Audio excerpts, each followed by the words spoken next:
Korea.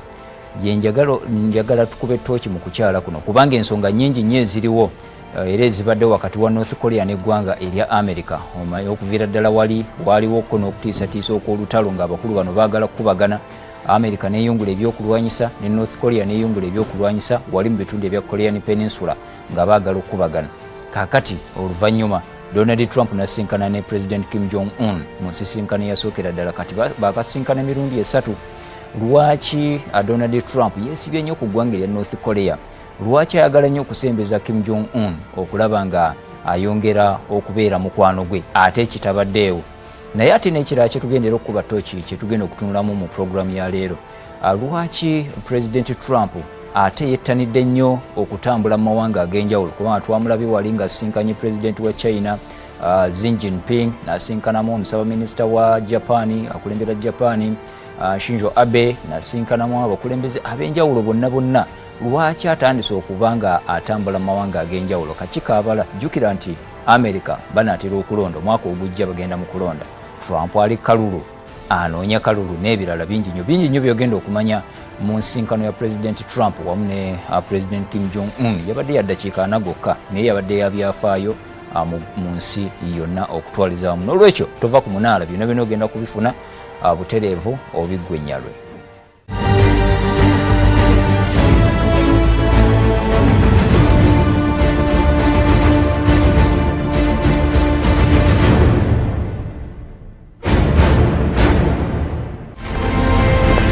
Ebimu ku bye tulabako olunaku olwaleero ku nsonga z'abakulu bano ababiri bangi baali tebabisuubira nti binaabaawo. Singa ojjukira bulungi nnyo embiranye n'okusika omuguwa ebyaliwo wakati w'abakulu bano bombi, ekyamazima tolema kwewuunya okubalaba olwaleero nga basikaŋŋana mu mikono ate nga buli omu alina akaseko ku matama. Good to see you again. 이런 데서 작가를 만나게 될 줄 생각 못 했어요. I've never expected to meet you at this place. That's good. It's my honor. Would you like me to step across? Omanyi bano be bamu ku bakulembeze abasinga okutiibwa mu nsi yonna, era kizibu nnyo okusanga eggwanga eritawulira ddoboozi lya President Donald Trump singa abeera ayogedde. Ekisooka nti eggwanga lya America lyakulembera lya nkizo mu bintu bingi okwetooloola ensi yonna okuviira ddala mu byenfuna. Kati olw'okubeera nti ly'amaanyi nnyo n'omukulembeze waalyo kimufuula okubeera nnantameggwa mu bintu bingi. Kati kyekiriwo ku President Trump olwaleero, era weesanga nti bw'aboggola bakulembeze batono nnyo abasobola okumwanukula. Kati ate bw'otunuulira Kim Jong-un, eggwanga erya North Korea lyakulembera nalyo lyefudde nnantagambwa ak'ensangi zino. North Korea tekyanyigirwa mu nnoga era omuvubuka ono afuukidde ddala eky'ensonga okwetooloola ensi yonna. Kim Jong-un mu bakulembeze abatadde ensi ku bunkenke takubulamu. Yasinga kumanyika nnyo mu kiseera we yatandikira okugezesa missile ekika ekya Intercontinental Ballistic Missile ezaakanga eggwanga erya America ne banywanyi baayo. Kati kyolabako awo y'ensonga gye tugenda okutambulirako olunaku olwaleero. Y'ensisinkano endala eya President Trump ne Kim Jong-un abaali batalima kambogo.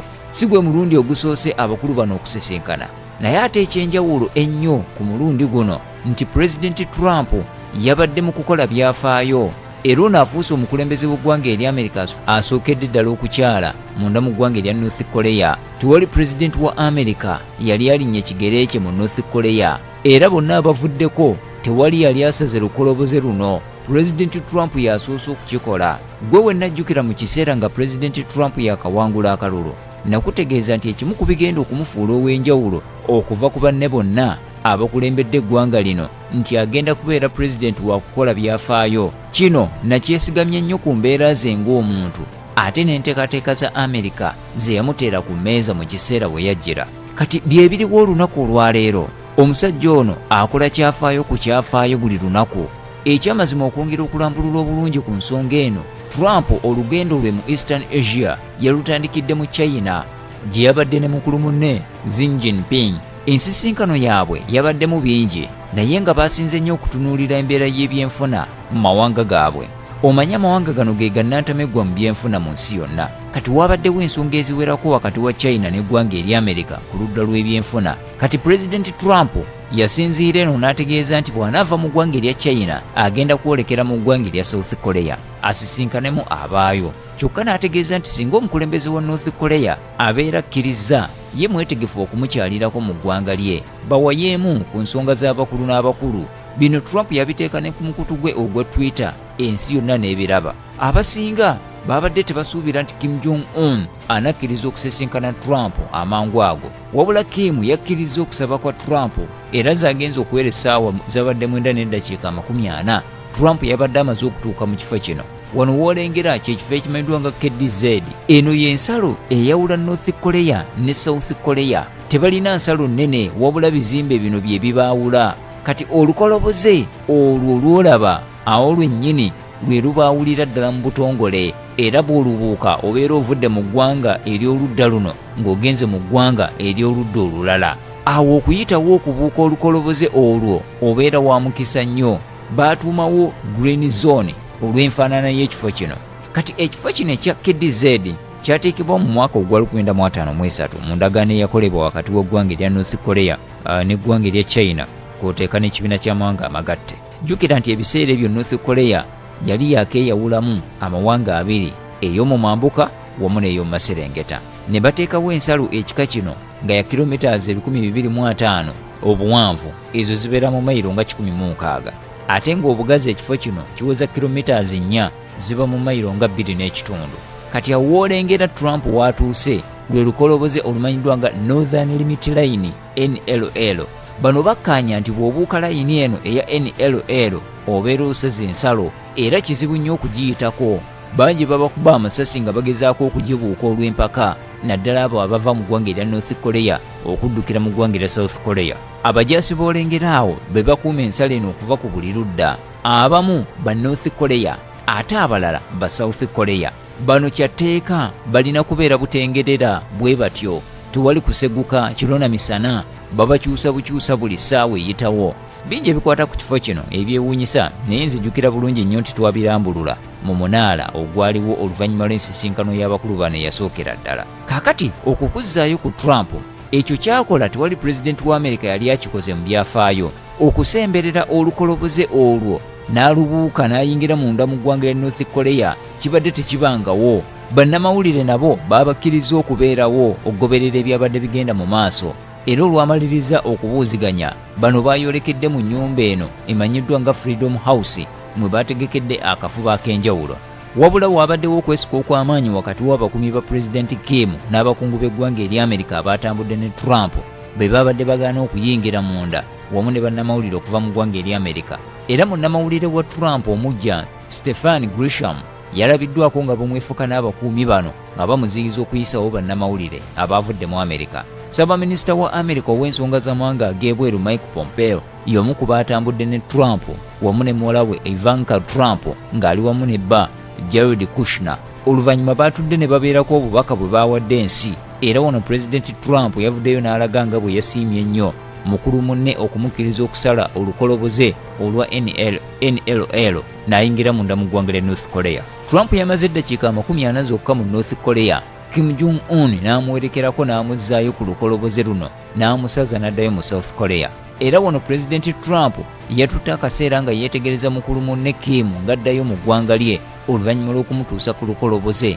Omulabi w'omunaala, ekyo kyolaba bye bimu ku byafaayo abaana baffe n'abazzukulu bye bagenda okusomako mu myaka gyabwe egy'essomero. Era abagezigezi abatunulizi b'ensonga baatandise dda okuwandiika ebitabo by'ebyafaayo ku nsisinkano eno n'enkolagana wakati wa Amerika wamu n'eggwanga lya North Korea. Oluvannyuma Trump yategeezezza nti ensisinkano eno yabadde ya byafaayo, nti wadde tebaaluddewo nga boogera nga bwe kitera okubeera mu nsisinkano entongole, bye baayogeddeko ebitono ennyo byabadde bya nkizo era nga bya mugaso nnyo wakati w'amawanga gano gombi n'ensi yonna okutwaliza awamu. Trump agamba nti kyamuwadde essuubi nti ensisinkano eno yataddewo entandikwa ey'amaanyi ey'okussaawo enkolagana ey'omuggundo wakati w'amawanga gano gombi. Pulezidenti Kim ebibye byabadde bitono nnyo, naye yategeezezza nti ye waakusigala ng'atambulira wamu n'enteekateeka zonna ez'enteeseganya okulaba ng'ebitundu ebya Korean Peninsula bitebenkera. Wabula nina ensonga gye njagala okwongera okutangaaza.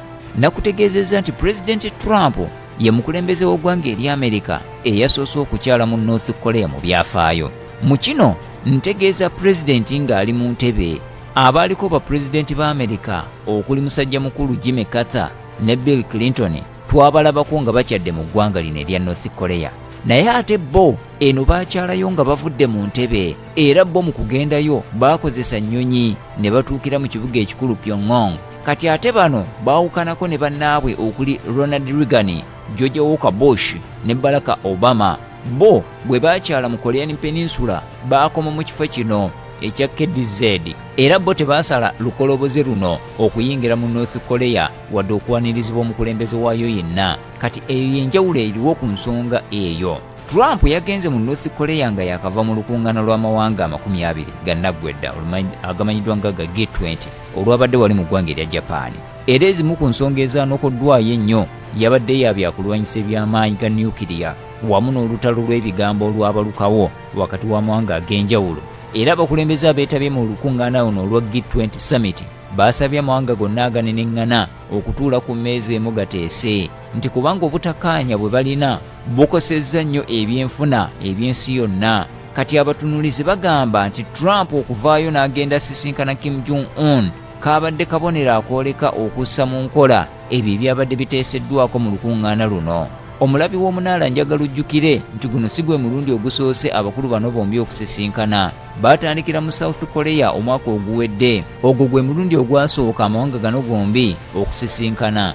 Mu kiseera ekyo abakulu bano baagenda okugasimbagana ng'ebyokulwanyisa baayungudde dda. Amerika yali eyiye ebyokulwanyisa n'amagye mu bitundu ebya Korean Peninsula nga yeetegekera kuba North Korea. Kyokka mu kiseera kyekimu nga ne North Korea etegese ebyayo okwaŋŋanga Omumerika. Bwe baasisinkana kyaleetawo akalembereza, obunkenke obwaliwo ne bumalibwawo, ebyokulwanyisa ebyali bitegekeddwa ne bizzibwayo. Ensonga enkulu ku mulundi ogwo yali yabyakulwanyisa eby'obutwa, olwo nga Amerika egugumbula North Korea okuwanyisa ebyokulwanyisa eby'amaanyi ga nukiriya eby'obulabe eri ensi yonna era ebitakkirizibwa mu mateeka naddala g'ekibiina ky'amawanga amagatte agafuga ebyokulwanyisa.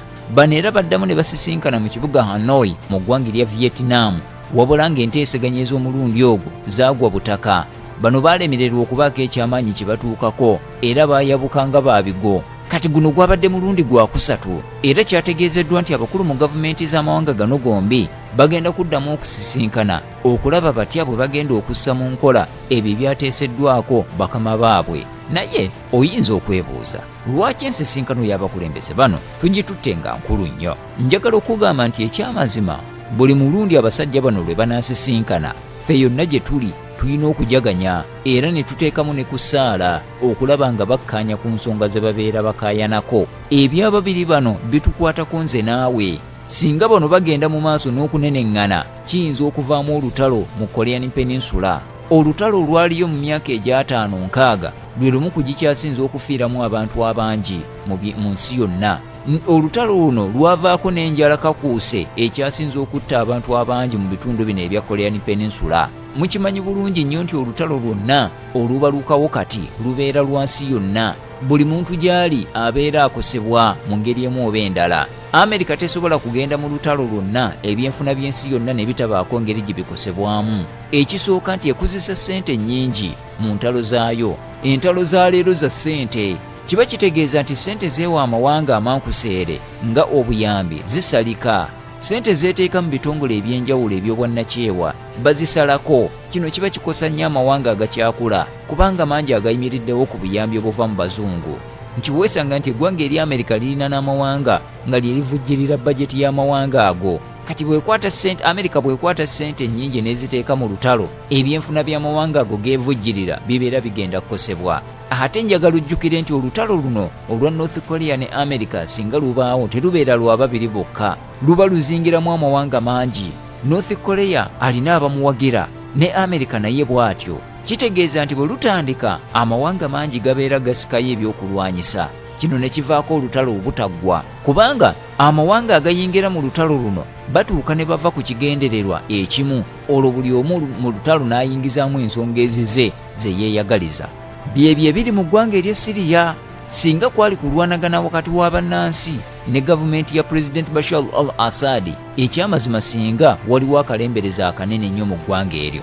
Oba oliawo singa bannansi President Assad baamumaamulako dda ne bateekako omukulembeze omulala, oba nga President Assad yabawangula bannansi ne bakkakkana obukulembeze ne bugenda mu maaso.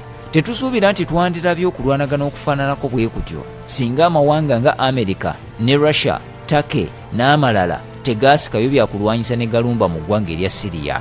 N'amawanga amalala agalimu okulwanagana, Yemen eremeddemu okulwanagana olw'amawanga okuyingira mu lutalo lwayo. Libya eremeddemu okulwanagana lw'amawanga kuyingira mu lutalo lwayo. Kati mbadde nkulaga nti olutalo bwe lubalukawo wakati w'amawanga abiri yagalagaana luyingiramu n'amawanga amalala mangi ne lufuuka kumpi lwa nsi yonna. Kati awo wonna ensi ebeera ekosebwa kubanga jjukira nti amawanga gano amangi agabeera gayingidde mu lutalo luno gakozesa ssente nnyingi. Eryo libeera ddibu ddene nnyo eri ebyenfuna ku mutendera gw'ensi yonna. N'olwekyo buli lw'olaba nga abasajja bano basikaŋŋana mu mikono olina okukisanyukira kubanga bwe banaakyusa olulimi biba bigenda kwonooneka. Lwe basisinkana mu Vietnam okutya kwali kungi nnyo mu bantu kubanga tebalina kye baatuukako nga kiringa ekiraga nti tebaali beetegefu kuteeseganya wabula kukozesa lulimi lwa mmundu. Kati wadde bye baayogeddeko ebikulu tebinnaba kuvaayo nnyo ku mulundi guno, naye waliwo okusuubi embeera yakudda mu nteeko. Amerika erina ebyokulwanyisa eby'omukka ogw'obutwa ebisobola okukola ensi obulabe singa etandika okukubagana ne North Korea. Kyokka ate ne North Korea nayo togiyisaamu maaso ku byokulwanyisa bino, ate ng'omuvubuka ono okusinziira ku kyalazeeko ensi alina omutima ogusobola okukozesa ebyokulwanyisa bino, ensi n'ekosebwa ebitagambika. Siyinza kwerabira okutuusa obubaka eri abawagizi b'omunaala okwetooloola eggwanga lyonna. Waliwo abo mu kibuga ky'e Masindi, mwebale nnyo obubaka butuuka, ensonga mweyongere okuzigoberera. Waliwo abakuŋŋaanirawo ku dduuka erimu e Najjanankumbi awo ku kikubo ky'okumasannyalaze ku Wamala Road. Nannyini dduuka eryo oteeka omuzindaalo wabweru awo munene ddala ne TV, abantu ne bagoberera eby'ensonga ku munaala nga bwe bawummuza ku bwongo. Tusiimira ddala mugende mu maaso n'okugoberera ensonga zino, mujja kusobola okusalirawo obulungi eggwanga lyammwe kubanga ebiri mu mawanga ge twogerako n'ewaffe bye bibeerawo tubireeta tusobole okuba nga tugeraageranya n'okweteeka ku lupimo ffe tuyimiriddewa. Bwe tutunuulira Pulezidenti Trump ne Pulezidenti Kim Jong-un, abasajja abasinga be twandigambye abasinga okuba ab'eggume mu nsi yonna mu bakulembeze bonna, tubatunuulira nga basobola okukkakkana buli omu n'awuliriza munne ne basisinkana ne bateesa ku butakkaanya bwe balina. Ekyo kiba kyakuyiga eri naffe. Tutera okubeera n'obutakkaanya ne balirwano oba n'amawanga amalala. Tubukwata tutya? Bw'otunuulira Trump alowooza nnyo ku biseera bya Amerika eby'omu maaso, kyonna kyakola alowooza nnyo ku biseera bya Amerika eby'omu maaso. Trump tagenda kukulembera ggwanga eryo okusukka myaka 8. Bwe baba bamwongedde ekisanja ekirala mu kulonda okw'omwaka ogujja, ekyo kyakomako. Ssemateeka waabwe bw'abagamba myaka 4 ebisanja 2 tosukka waawo. Naye ate enteeseganya Trump zaalimu ne Kim Jong-un za myaka 50 mu maaso n'omusobyo myaka 10 mu maaso, nga bwe nakugamba nti za byafaayo. Kati ebyo byonna abikola olwa Amerika ey'omu maaso, tabikola lwa gavumenti ye eri mu buyinza oba lwa abantu abali mu buyinza. Ne Kim Jong-un bw'atyo. Kati ekyo bye birina okutuwa ekyokuyiga nti ffe bwe tuba tufunye obutakkaanya naddala nga mu Afirika yaffe tubukwata tutya? Tubukolako nga twagala ebyo ebitufevalinga tusigale mu buyinza, oba tubikolako olw'obulungi bw'eggwanga ery'omu maaso ffe ne bwe tunaaba tuvuddewo? N'olwekyo ensonga lwaki tuleeta ebintu nga bino tubiddemu ekyokuyiga, tuleme kulaba bulabi kugoberera bali bye bakola, wabula tubirabe naye ate nga tubiyigirako nti naffe tusobola okukikola. Eggwanga terisobola kuneneŋŋana kumala myezi na myezi nga tewaliwo nsisinkano y'abakulembeze okulaba nga bagonjoola ensonga zino. Ensisinkano zisobola okubaawo naye nga zakyama. Ensisinkano ezakyama ffe tetuzitwala ng'entongole.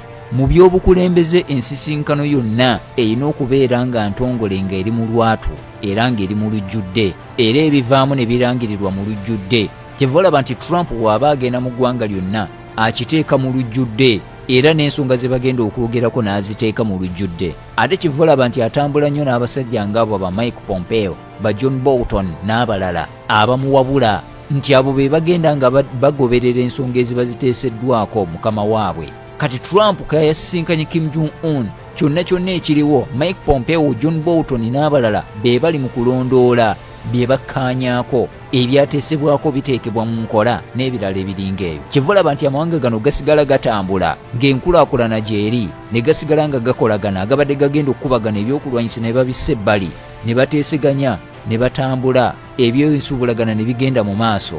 China egugulana nnyo n'eggwanga eri Amerika, naye Trump yabaddeyo n'asisinkana Xi Jinping.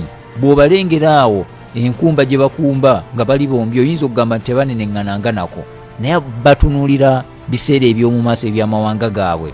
Bino ebyokwemanya eryanyi babissa ku mabbali, kyeva olaba nti Trump atuuka n'avunnama n'akkakkana nti wadde Amerika y'amaanyi naye erina ekiseera weetuuka n'esooka ekkakkana n'eteesa ng'etunuulidde ebiseera eby'omu maaso. Amerika yeetaaga nnyo China ne China yeetaaga nnyo Amerika. Kati ebyokwemanya eryanyi batuuka ekiseera ne babissa ku bbali, buli omu n'ateeseganya ne munne ne bazimba ebiseera eby'omu maaso. Kati ekyo kituwa ekyokuyiga naffe mu Afrika, tuleme kuteeseganya olw'okuba gundi ayagala kunzijja mu ntebe. Tuteese ku lw'ebiseera eby'omu maaso eby'amawanga gaffe, nti enteeseganya zino nezinaba zinaavaamu ebirungi mu myaka 2 mu maaso, nze kanzeetabemu kanzikoleko bezigenda okuganyula bagenda kunsiima. Nkulaze wali abakulembeze ab'enjawulo abazze bakola ku nsonga z'eggwanga erya North Korea, ggwanga eri Amerika, naye ng'oli akimanyi tagenda kubeerako myaka gisukka 8. Kati olwaleero abaliwo ate be baganyulwamu mu maanyi agaateekebwamu abasajja ba Jimmy Carter,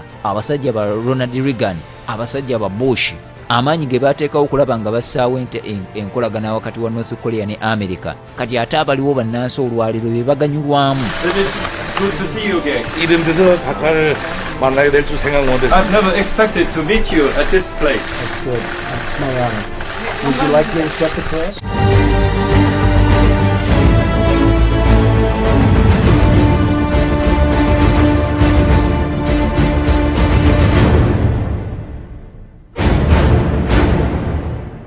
Okyali ku nsonga za President Trump ne Kim Jong-un, tukyagenda maaso n'okuzirambulula era nga bw'olabye, naye munzikirize tusooke tube nga tuwumulamuko katono, oluvannyuma tukomewo tutandikirawo wennyini we tukomye, twongere okulambulula ensonga zino. Ekyali ku puroguramu Omunaala BBS Telefina ali muzzukulu wa Mugema Katumba Gerard. Tovaawo tukomawo.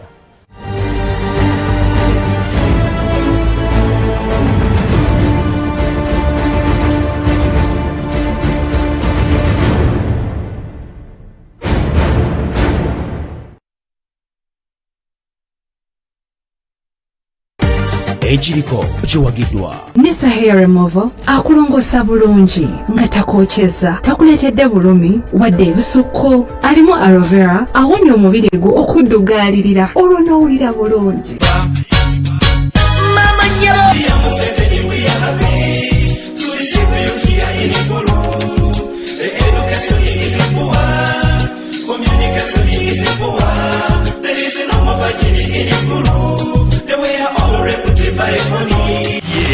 Telefoni yaffe ey'Obwakabaka bwa Buganda. Leero munaawona akasigitokoza ku aerobic ya Ssaabasajja yoka.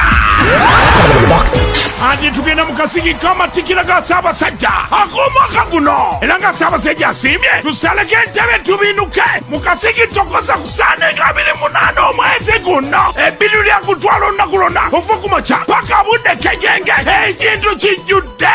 Empaka z'amasomero, ebyokuzanyisa by'abaana n'abayimbi baabwe nga Daskatel, empaka z'okuwuga abakulu n'abato, empaka z'okulya n'ebirala bingi. Olwo Africa Monday kulembera bandi zonna, Juliana Konyomozi, Maria Chimadra ne Chiko kwagala sini ne Misakise Makula bakulembera abayimbi ne bakomedians. Ebirunjigula wasubu ku ssaawa 2 ez'okumakya okuyingira mu 1 amasomero 15 bitegekeddwa Obwakabaka bwa Buganda ne Dubai Events.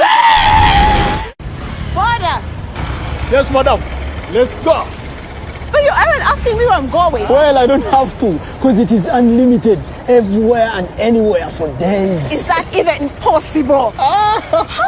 Well, with Africell, it is now possible. We can go longer.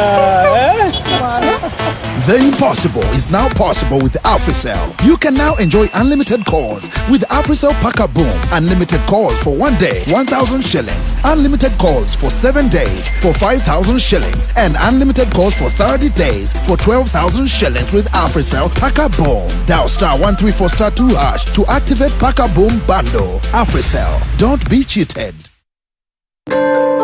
oyagala omubiri ogugonda ogunyirira ate nga gulabika bulungi va ku bugirita kozesa Nisa Hair Removal Cream ne Lotion. Nisa Hair Removal akulongosa bulungi nga takokyeza takuleetedde bulumi wadde ebisukko. Alimu aloe vera awonya omubiri gwo okuddugalirira olwo n'owulira bulungi. Nisa Hair Removal akuwonya okukozesa akamweno buli kiseera ate ng'akola ku buli kika kya mubiri.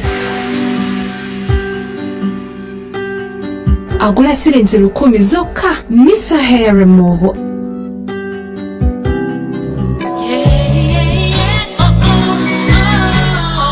Nisa Hair Removal Cream asangibwa mu maduuka gonna mu ggwanga. luno lw'erulwana olw'ebyafaayo olwa kickboxing mu Uganda. Moses Gololo of Uganda addingana ne Umaru Sabata nga 3/8 ku Freedom City. Gololo agamba luli yaseerera accident just. Gololo ali mu red corner nga yadumirwa Abdex Productions. Umaru Sabata ali mu yellow corner nga Saba Vurbalam ya manager we. Luno lulwana lwa K1 bana Uganda mugoye kuri match ya kickboxing ya Moses Gololo nga afaafagana ne Umaru Sabata. Mubi kutege ku ngumi twagala byana bidumi dat ebyana bihadi bode bimanyo kulya sente mu ligi ebyana bi one crocodile wagidwa Rayham Products 103.3 Radio 4 ne VX Brilliant abakyasinze okola ebizigo ne sabuni ebiyoyoto ensusu bitegekeddwa Saba Vurbalam olwa Abdex Promotions nabisettinga. Olw'obutabeera na mulimo kino kye kiseera ofuna akaseko ku matama embeera embi etuuse okufuuka olufumo mu bulamu bwo. Anti banno aba Boda Banja Limited bakuleetedde ekyenjawulo ekitabangawo. Boda chap nga kati osobola okwefunira pikipiki ekika ekya Bajaj Boxer empyattuko ku kibanja mpola. Gwe yeetaaga okwefunira ku pikipiki zino genda n'endagamuntu ebbaluwa y'ekyalo densite z'abayima eziraga obukakafu gye babeera pamiti yo ebbaluwa ekusemba okuva wa ssentebe wa stage akafaananyi foomu esaba pikipiki obufaananyi bw'abayima ne kkaadi yakweyimiridde ku stage. Kasita ofuna ebyetaagisa osobola okufuna pikipiki ekika ekya Bajaj Boxer okuva ku bakitunzi ba Boda Banja Limited mu Kampala oba genda ku kitebe kyabwe ekikulu Entinda Industrial Area mu maaso ga Britannia Allied Industries oba bakubire ku ssimu 0751 68 37 58.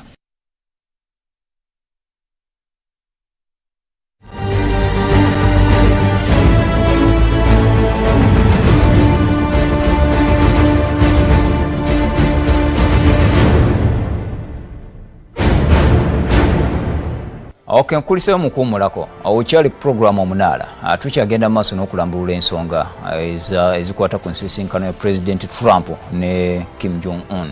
Katweyongere twongere okuba tooki mu nsisinkano eno kw'oteeka n'ebintu ebirala bingi byenjagala otegeere biriwo wakati w'eggwanga erya America ate n'eggwanga erya North Korea.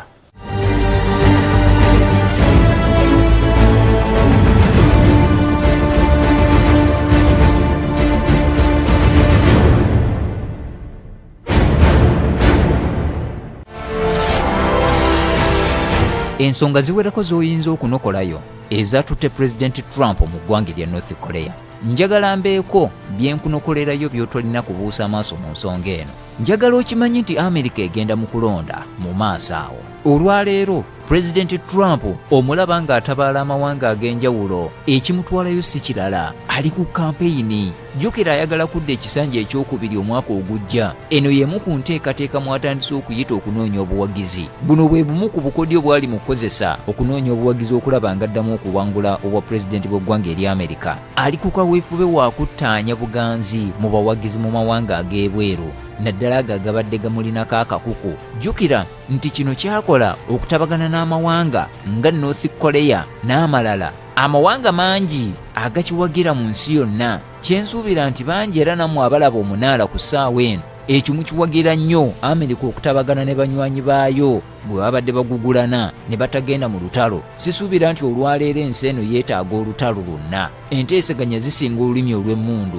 kubanga awabadde olulimi olw'emmundu mulabye ebiriyo. Ekyokulabirako kyangu nnyo Libya, genda mu Afghanistan, Iraq n'okutuusa olwaleero tebatereeranga. Kati buli Trump lwakola kino kye yakoze abeera afuna obubonero okuva mu mawanga ag'enjawulo. Kati ate ne bannansi munda mu America era abalonzi bangi abawagira enteeseganya nga zino zibeerewo era abazisanyukira nga bo tebawagira bya lutalo. Kati buli lwe zibaawo Trump ayongera okufuna obuganzi mu bannansi. Ekyamazima Trump obuwagizi bw'alina ewaka oyinza okugamba nti tali bubi, bwe kubeera kulonda asobolera ddala okukola obulungi. Kati kyakola kyakujjuzaawo n'okwongereza ku ebyo kw'obwo obuwagizi bw'alinawo olwaleero. Bye bino ebyafaayo byali mu kukola kigenda kubeera kizibu nnyo eri Abamerika abamu okumma Trump akalulu ng'asobodde okukola ekyafaayo ekyalema banne bonna n'ayingira munda mu ggwanga lya North Korea ng'akyali mu ntebe. Omanyi Abamerika bano ebyafaayo babiwa ekitiibwa. Kati kino Trump kye yakoze bangi bakitunuulidde mu ngeri ya kitiibwa nnyo. Amerika kati erabika efukamizza North Korea. Trump n'asobola okutuuza wansi omuvubuka ono ne boogera n'amukakkanya. Ono omuvubuka yali yagaanira ddala okutuula n'omukulembeze yenna owa Amerika n'ensi z'abazungu nga yagaanira ddala. Kim Jong-un yali yalema abakulembeze bangi, baamugezaako okumukkakkanya ne balemererwa ne bamubuukako. Kati ono Trump yasobodde okukikola yekka. Olaba kisoboka Abamerika okumala gamujjako mu kiseera kino kiyinza okubeera ekizibu ennyo. N'olwekyo bino Trump bimukolera mu ngeri eyo, era wano oyinza okugamba nti obubonero atandise okubufuna. Ekirala kye njagala ojjukire nti Abamerika batunuulira nnyo enkolagana y'omukulembeze abeera mu ntebe gy'abeera alina n'amawanga ag'ebweru. Kati bangi Trump babadde bamulaba ng'omuntu omuzibu ennyo atalina nkolagana ne banne mu mawanga amalala. Ekyo kati ali mu kukijjawo, ali mu kulaga Abamerika nti enkolagana ye n'amawanga ag'ebweru eri gguluggulu. Ekyo kisobola okumuweesa akalulu. Ekirala tuzze tukirambulula, kijja kuba kizibu nnyo Iran okugenda mu lutalo n'eggwanga eri Amerika. Naye ate emyaka bwe giyitawo oyinza okulaba ng'ebintu bikyuse. Ne bwe kitaabeerewo myaka gino kiyinza okubalukawo eyo mu myaka egy'omu maaso. Trump yavayo n'ategeeza nti talina nteekateeka yonna ya kugenda mu lutalo ne Iran. Naye ate tolowooza nti olwo abeera abikomezzaawo. Kisoboka okuba nga ekitambuza Trump amawanga olwaleero yeetegekera kukuba Iran. Kati ali mu kukola kakuyege okulaba nti singa olutalo lubalukawo amawanga gabeera mabega we. Akakodyo abakulembeze bakakozesa nnyo. Njagala ojjukire ne George Bush bwe yali agenda okulumba Iraq yatambula amawanga agawerako ng'agenda sisinkana abakulembeze baayo. Era bangi baamuwa obuwagizi obwamuyamba ennyo mu lutalo lwe yalimu ne Saddam Hussein. Kati ne ku Trump kisoboka, era teweewuunya okulaba nga mu bbanga eritali lyewala ensonga za Iran ne Amerika nga zikyuse. N'olwekyo eyo ensonga nayo nkulu nnyo gye tutalina kubuusa maaso bwe tuba tulambulula okukyala kwa Trump mu North Korea. Nalabyeko abakulembeze ba Iran nga balabula amawanga aganaavaayo okuwagira Amerika mu nteekateeka zaayo ez'okugirumba. Okuvaayo kuno si kwa bwereere. Iran eteekwa okuba ng'erina kye yalengedde oba oliawo kyeraba nga kiyinza okubeerawo essaawa yonna. N'olwekyo bw'otunuulira nti Amerika ebadde egugulana nnyo ne North Korea, Trump n'asobola okutuuza wansi omuvubuka ono ne boogera. Era ojja kukkiriziganya nange nti okuva Donald Trump lwe yasisinkana Kim Jong-un mu nsisinkano eyasookera ddala, ebikolwa eby'okugezesa ebyokulwanyisa eby'amaanyi ga nukiriya mu ggwanga erya North Korea missile ezo byakendeera, kubanga luli kumpi buli wiiki nga Kim Jong-un ateekwa okugezesa missile ekika kino. Kati okuva lwe baasisinkana ebyo ne bikendeera ekigenze ewala. Kakati bwe kiba nti Amerika ebadde egugulana nnyo n'eggwanga erya North Korea, kati ng'olwaleero ate obwanga ebwolekeza eggwanga erya Iran, Amerika erina obubaka bwesindika eri Iran. As we exit the Iran deal, we will be working with our allies to find a real, comprehensive and lasting solution to the Iranian nuclear threat. This will include efforts to eliminate the threat of Iran's ballistic missile program, to stop its terrorist activities worldwide, and to block its menacing activity across the Middle East. Okusika omuguwa okwaliwo wakati wa Amerika n'eggwanga erya North Korea kwali kw'amaanyi nnyo, tosobola kugeraageranya n'okuliwo wakati wa Amerika n'eggwanga erya Iran. Eri abasajja baayungula buli kyakulwanyisa. Amerika n'esitula amagye gaayo emitwalo kumpi egisoba mu 10 n'ebayiwa mu Korean Peninsula, n'etwala buli kyakulwanyisa kyonna. Emmeeri zonna n'ezikyusa ne zitunula mu Korean Peninsula. Abasajja ne bayungula ne bayiwa. Russia nayo yennyini yayiwa amagye ng'eri ku ludda erwanira ku ludda olwa North Korea. South Korea nayo neeyungula amagye ng'eri ku ludda olwa Amerika. China nayo neeyungula amagye. Kati olaba nti lwali lutalo olutegekeddwa ennyo olwali lugenda okubalukawo ekitannaba kutuuka ku ggwanga erya Iraani, nti Iraani okuyungula weekuli naye ate tekunnaba kutuuka ng'okwali wakati wa Amerika ne North Korea, kubanga amawanga mangi tegannaba na kuvaayo kubyenyigiramu nnyo okulumba Iraani, ne banywanyi baayo bakyali awo bali kyesirikidde tebannaba kubiteekamu nnyo maanyi. Kati Amerika kino kyekola erina obubaka bwesindika eri eggwanga erya Iraani. Olaba twakkakkanya ono bwe twali tutuuse ku kaseera ak'okkubagana kati ate olugwe. N'olwekyo ensonga ya Iraani eyo tetugibuusa maaso wakati nga Pulezidenti Trump atabaala amawanga ag'enjawulo. Mu nteeseganya zonna ezibaddewo waliwo ebintu ebyayogerwako, okugeza mu nteeseganya ezaasooka wakati wa Kim Jong-un ne Donald Trump bakkaanya ku bintu bino. Tewali kuddamu kugezesa mizairo mu ggwanga erya North Korea. Ekyokubiri, okuyimbula abasibe bonna ab'eggwanga erya South Korea abasibirwa mu ggwanga lya North Korea bayimbulwe baddeyo mu ggwanga lyabwe. Ekyokusatu, okuggula ensalo abantu batambule kyere, abava mu North Korea nga basobola okugenda mu South Korea n'abava eri mu South Korea nga basobola okugenda mu North Korea. Ekirala bano bakkaanya North Korea erekerawo okutiisatiisa South Korea nga bwe yagala okugikolako obulumbaganyi, kubanga gano amawanga buli limu lyetongodde. Naye ebiseera ebisinga North Korea ebadde eteeka kunninga South Korea n'ereetawo obunkenke mu Korean Peninsula. Ekyo baakikkaanyaako n'ebintu ebirala bingi. Kati ensisinkano zino eziddako zibeera za kukuba ttooki ebyayogerwako bigobereddwa. Bannansi b'eggwanga eryo baateekebwako envumbo obutagenda kukola mirimu mu mawanga amalala. Eyo envumbo ne bakkaanya eveewo. Abannansi b'eggwanga eryo abayizi nabo ne bakkirizibwa bagende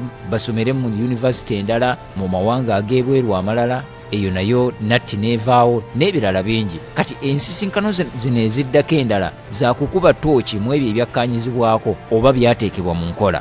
Naye nga bwe nkutegeezezza nti ensonga za Pulezidenti Trump okubeera ng'atambula mu mawanga ag'enjawulo n'atuuka ne mu North Korea zirimu embeera ey'okulonda oba ey'akalulu. Abakulembeze ab'ekibiina ekya Democrats nga bano be bavuganya Trump babadde batandise okuba nga bakozesa embeera eriwo okumukubako kampeyini emujjamu obwesige Abademocrats basobole okweddiza obuyinza mu ggwanga erya Amerika. Enzimu ku nsonga ze babadde batunuulidde y'enkolagana ya Amerika n'eggwanga erya North Korea wamu n'eggwanga erya Russia, kw'oteeka n'eggwanga erya Iran n'amawanga amalala. Kati nga bingi nnyo bye bakozesa okulaba nti Pulezidenti Trump oba munafuya, bamukubako kampeyini ey'okukendeeza obuwagizi bwe okuva mu Bamerika munda mu ggwanga eryo.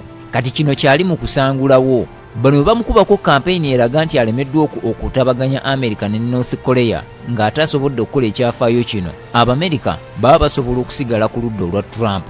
Bino byonna byakola. Trump yali asobola okugenda mu lutalo ne Iraani, naye nga bwe nakutegeeza ku mulundi oguyise kizibu nnyo okukikola ng'agenda mu kalulu, abeera takibaze. Ekisooka concentration tebaawo, obwongo bwonna bubeera bwakubala lutalo, ssente zonna zibeera za mu lutalo, si lwe lw'okuggwera mu mwezi ogumu oba emyezi ebiri, tekisoboka. Lubeera nga lwa Iraaka lwatandika 2003 mpaka 2011 we lwakendeera mu myaka emeka egyo nga ne Saddam baamutadda. Kati olwa Iraani nalwo nga lwabaluseewo olwa myaka na myaka. Omukulembeze omugezi tasobola kutankuula lutalo ng'amanyi agenda mu kalulu. Kati awo Trump kyaliko oba bwonna bukodyo obw'okulaga bannansi b'eggwanga erya Amerika nti ye mwetegefu okuzimba enkolagana n'amawanga amalala, okusigala ng'eggwanga lino likolagana bulungi nnyo n'amawanga amalala, lyongera okubeera nnantameggwa. Bwe waba tewali nkolagana nnungi n'amawanga amalala, Amerika tesobola kwekuumira ku bwannantameggwa mu byenfuna, mu by'amagye wamu n'ebirala. Kibeera kizibu nnyo. Kati olaba nti engeri Trump gy'akuttemu ensonga za Kim Jong-un tetumanyi bigenda kuggwa bitya, kubanga Amerika abasajja bano bagezi nnyo, bayinza okuba nga balina mu nteekateeka ey'okwagala okukyusa enkola ya North Korea oba gy'oyinza okuyita system kwe batambuliza eggwanga eryo, kubanga jjukira nga bwe nakutegeeza mu munaala oguyise nti North Korea bw'emala okuwekutula okuva ku South Korea, yo North Korea yatambula n'omusajja omu Russia era yasigala etambulira ku nkola ey'aba Russia eya communism. Ne China yo South Korea n'etambula n'omusajja Omumerika capitalism. Kati Omumerika kizibu nnyo okutuula obutuuzi mpaka ng'amaze okukwata North Korea n'agiza ku ludda olwayo. Kati tuyinza okulaba bino byonna ebikolebwa ng'Abamerika banoonya butya bwe bayingirira sisitimu ya North Korea okulaba nga baginafuya. ekyo nakyo tulina okukitunuulira era abakulembeze ba North Korea balina okubeera ababala ennyo. Kino Trump si yasobola okukituukiriza. Wayinza n'okujja abakulembeze abalala 4 aba America nga tekinnatuukirira, owookutaano n'akituukiriza. Mugenda okulaba nga gavumenti eriko emaamuddwako, ng'omukulembeze ayingirako ng'alimu omukono gw'omu America ng'akwata sisitimu zonna ng'azikyusa. Bwe kityo bwe kyali mu ggwanga erya Afghanistan bwe baayingirayo kukyusa sisitimu zonna. Kati Omumerika eyo nkola ye ayinza okuba ng'ali ku kibalo nnyingirira ntya sisitimu y'omu North Korea, kuba South Korea yo talina kyajagaza, yo yiye. Kati gw'alina okukwata ye North Korea. N'olwekyo okukyala kuno kw'abakulembeze n'enteeseganya zino zonna Trump z'ataddewo ziyinza okuba nga zitunuulidde enteekateeka efaananako bw'etyo, ate nga basobola okukifuna era basobola okukituukako. Omunorth Korea okukkiriza Omumerika okulinnya ku ttaka lye, ekyo kyokka kimala okulaga ensi nti Omumerika w'amaanyi. Amawanga agabaddemu okwekalakaasa mangi gaali matebenkevu, naye abasajja abazungu bayingira mu sisitiimu y'amawanga ago kakana nga bagatabangudde, bo ne bayingizaamu gavumenti ezaabwe era nga zezikola. Kivulaba amawanga agamu ogenda n'owulira nti gavumenti yateekebwako ekibiina ky'amawanga amagatte, ekiba kibiina ky'amawanga amagatte libagwanga Amerika oba Bungereza ne beegatta awamu. Eyo gavumenti eba etambulira ku ntoli za ggwanga nga Amerika, so si ku ntoli za kibiina ky'amawanga amagatte. Byebiri mu Libya, gavumenti yateekebwako gye bagamba ya kibiina ky'amawanga amagatte, naye ate ng'etambulira ku ntoli za ggwanga limu. Obuyambi ebufuna okuva mu ggwanga limu. Ekibiina ky'amawanga amagatte kirina gwe kiwa obuyambi, kirina gavumenti y'eggwanga lyonna gye kiwa emmundu. Biba biva mu mawanga. Amerika yegenda evujjirira amawanga ag'enjawulo. Kati aba North Korea balina okubeera abagezi ennyo. Omusajja ayinza okuba nga abatandise okubayingirira, kuba North Korea ebadde kyesirikidde mu nkola zaayo. Yongeye n'enkola yaayo ya authoritarian. Buyinza buli mu mukulembeze, buli wa pulezidenti yekka. Mu abannansi temwogera. Bino ebya demokulasiya mu ggwanga lya North Korea tonyumya. Kim Jong-un tomubuulira bya demokulasiya. Ebyo biri eri wansi mu South Korea. Ne bagamba nti bategeka akalulu, era juzi bategeka akalulu ne balonda. Jjukira omukyala eyaliko ne bamuggyako, bamusiba n'omusiba nga yali enguzi, ne bateekako naaliko olunaku olwaleero. Ebyo ebyokulonda byolaba mu South Korea, eri mu North Korea tebiriiyo. Omukulembeze abeerako mpaka lwafa. Bw'afa ne balyoka baleeta omulala, ate baleeta muganda oba mutabani oba ani oba omuzzukulu. Era alina okufuga, alina kuva mu famire eya Kim, bagiyita Kim famire. Bw'oba tova mu Kim famire tosobola kukwata ku bukulembeze bwa North Korea. Yeyo enkola eri eyo. Sikisuubira nti Omumerika esobola okuba ng'emusanyusa, ebyo si byayagala. Kati atandise okuyingirira sisitiimu gye bakozesa ey'obukulembeze. Ne bwe ginaaba myaka emeka, oyinza ojja kulaba abalibawo mulinjulira, mujja kulaba nga sisitiimu ya North Korea etandise okukyuka. Olwaliro mu North Korea towulirangayo kigambo kwekalakaasa, bajja kutuuka beekalakaase. Towulirangayo kigambo kuvumirira gavumenti oba kwemulugunya ku gavumenti, bajja tuuka batandika okukikola nga bwe tulaba mu mawanga amalala ag'enjawulo. N'olwekyo Abamerika bagezi nnyo. Trump ayinza okuba nga alikazannyaako nkulaza ensonga ez'enjawulo z'otayinza kubuusa maaso lwaki Trump yagenze mu North Korea, era lwaki ayagadde nnyo okuba nga asembeza omuvubuka ono ate gwe yavumanga. Ezo ze zimu ku nsonga. Emu ku zo eyinza okuba ntuufu oba zonna nga ntuufu, ate nga n'ebirala nabyo gyebiri bingi, oba oliawo n'ebikusike bye batasobola kwogera olunaku olwaleero.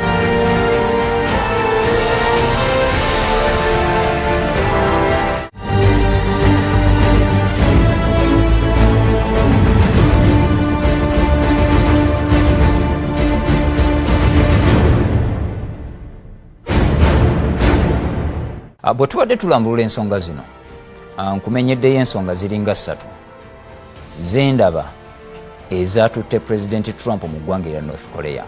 Naye ng'ensonga emu ku zo y'ensonga ey'akalulu, okulonda okunaatira okubeera mu ggwanga erya Amerika. Trump bw'otunuulira munda mu Amerika tali bubi nnyo, alinawokko obululu kwasobola okutandikira obw'abantu kw'oteeka n'obw'abakulembeze.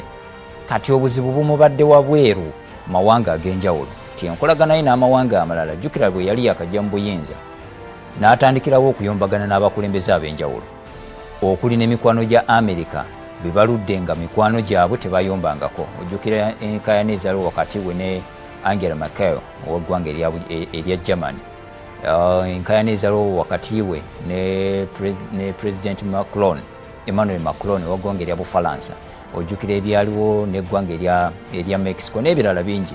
Kati Pulezidenti Trump agezaako okulaba nga akomyawo omukwano ogwo n'amawanga gano, kubanga ebyobufuzi by'eggwanga erya America nti bw'obanga tolina nkolagana nnungi n'amawanga gano bwe mukolagana ennyo gwe nga tokolagana bulungi nago biyinza okukulema kubanga ne bw'oba ogenda mu lutalo America tegenda yokka erina banywanyi baayo beegenda nabo kati mulina okubanga mussa kimu.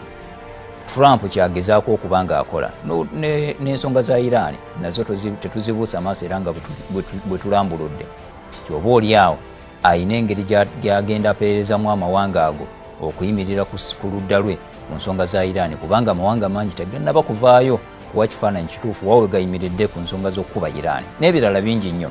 Naye katwongere okugoberera ensonga zino tujja kuba nga twongera zikutuusaako bingi nnyo ebiriwo bye tutasobodde kuba nga tumalayo olw'embeera y'akadde. Mbagaliza olunaku olulungi mwebale nnyo okuba nga mugoberera ensonga zino mu puroguramu Omunaala. Muzzukulu wa Mugema Katumba Gerald ate tusinkane mu puroguramu enaddako. Ssaabasajja Kabaka awangaale.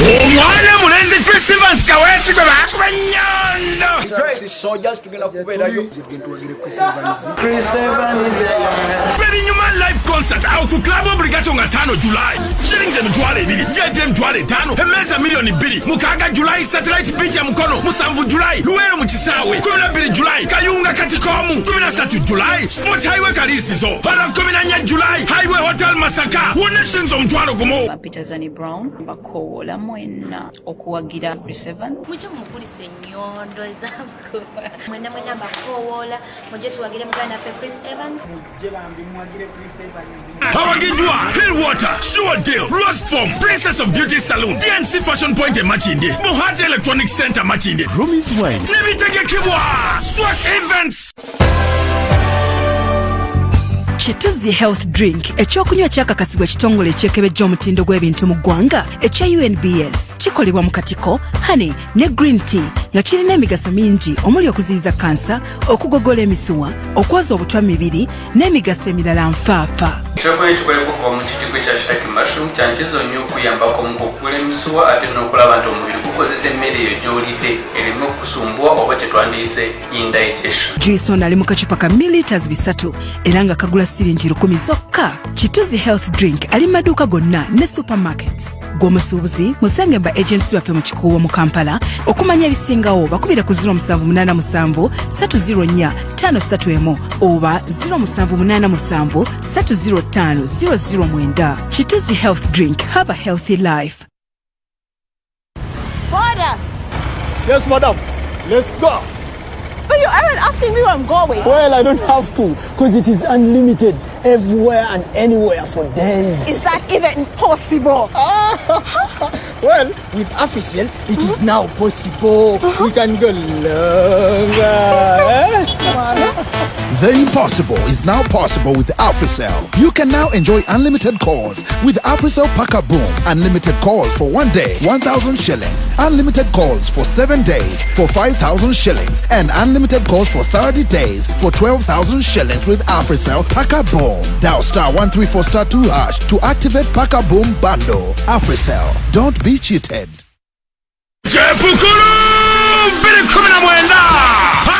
Singa kiri wankulukuku mu kisaawe nga nnyo ogw'omunaana olutalo luli wakati w'abayimbi abasajja n'abayimbi abakazi endongo etandikirawo kwa subu kijja kutokota empaka z'ani asinga obuwanvu mu Uganda abawanvu mwewandiise kati tunoonya ssebabi ani asinga mu 2019 okuyingira kiyinza omutwalo gumu ebyuma n'amataala byonna bya Vibes Production muleeta obwana bw'ekiddi Bajjo Events yakulembedde ttiimu y'abakyala ate Abitex yakulembeddemu ttiimu y'abasajja ekyapukulu 2019 ani asinga ewankulukuku nga nnyawo gw'omunaana biwagiddwa Rose Form Mattress Best Products atuuta n'atukuza buli ky'okozesa ne kitemagana ne Darling Uganda.